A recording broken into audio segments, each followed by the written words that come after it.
السلام علیکم ٹریڈرز، کیا حال ہے؟ کیسے ہیں؟ اچھا، آج تو ایک گولڈ کے انالیسس بھی کر لیتے ہیں جو نیو لیٹسٹ انالیسس ہیں، اور گولڈ کا فیوچر مارکیٹ بھی دیکھ لیتے ہیں کیا ہونے والا ہے۔ تو ابھی میرے پاس XAU USD گولڈ کا چارٹ اوپن ہے۔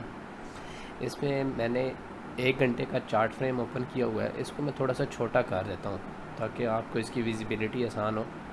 اب اس کے اوپر میں نے ایک ٹرائنگل ڈرا کی ہے۔ یہ ٹرائنگل پیٹرن جو بن رہا ہے، اس کو اگر آپ غور سے تھوڑا سا جائزہ لیں تو ایک ٹرینڈ لائن کے اندر اور ایک سپورٹ کے اوپر ٹریڈ ہو رہی ہے۔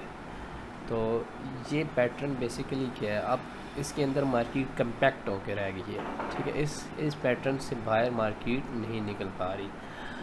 اب اگر اس کو ہم کسی اور چارٹ فریم پہ بھی لے کے جاتے ہیں تب بھی ہمیں یہی ٹریڈ ملے گی، لیکن اس کو یہاں سے تھوڑا سا آسان کر لینا چاہیے، کیونکہ مجھے جو مارکیٹ نظر آ رہی ہے ٹیکنیکل انالیسس کے حساب سے بہت زیادہ نیچے رہ رہی ہے۔ اب اگر اس ٹرائنگل کو آپ دیکھیں، مارکیٹ اوپر سے گر رہی ہے اور نیچے ہی کنسولیڈیشن اس نے شروع کی ہوئی ہے، مارکیٹ اوپر جا نہیں رہی۔ ٹھیک ہو گیا۔ اب ایک تو یہ ہے کہ ہم تھوڑا سا غور و فکر یہ کریں گے کہ مارکیٹ مزید نیچے جا سکتی ہے۔ اس کے یہ ہے کہ کافی زیادہ ویکلی فورکاسٹ میں اگر آپ دیکھتے ہیں، میں نے جو ویڈیو اپلوڈ کی ہے اس میں نے بتایا ہوا ہے کہ مارکیٹ مزید نیچے جا سکتی ہے۔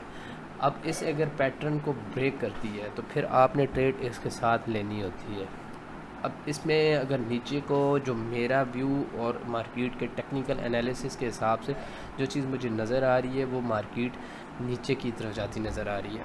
اب یہاں پہ جو ریزسٹنس بنی ہوئی ہے جس کے اوپر کافی دن سے مارکیٹ رکی ہوئی ہے، اور یہاں سے باؤنس کر جاتی ہے۔ اب اس پیٹرن کو جیسی ہی مارکیٹ توڑتی ہے تو پھر 1925، پھر 1919، 1914 اور 1900 تک مارکیٹ آ سکتی ہے، کیونکہ یہ اس کے سارے لیول ہیں۔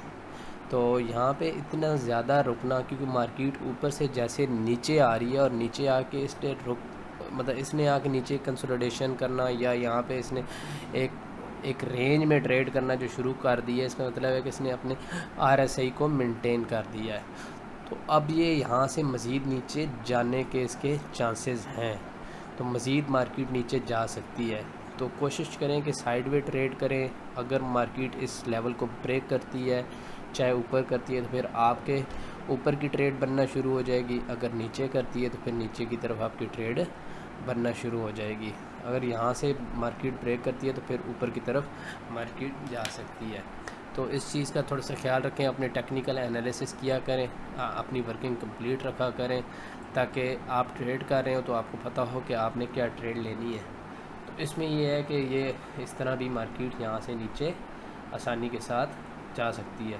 تو اس ویک میں خیر اتنا ڈاٹا تو نہیں ہے، ٹیکنیکل انالیسس کے حساب سے ہم دیکھ رہے ہیں مارکیٹ کو، فنڈامنٹلز اتنے زیادہ نہیں ہیں، تو مارکیٹ کے اوپر اتنا اثر نہیں ہو سکتا ہے کہ اس ویک میں نہ جائے تو اگلے ویک میں چلا جائے۔ اگر اس ویک میں، کیونکہ ابھی کمپیکٹ ہو چکی ہے بہت زیادہ مارکیٹ ایک لیول میں، جیسے جیسے مزید کینڈلز بن رہی ہیں وہ آپ دیکھ سکتے ہیں کہ چھوٹی سے چھوٹی کینڈلز بن رہی ہے۔ تو ابھی یہ ہے کہ اس پیٹرن کے اوپر رہیں، جیسے ہی مارکیٹ اس کو بریک کرتی ہے تو اس کے اوپر اپنی ٹریڈ پلان کر سکتے ہیں۔ Best of look.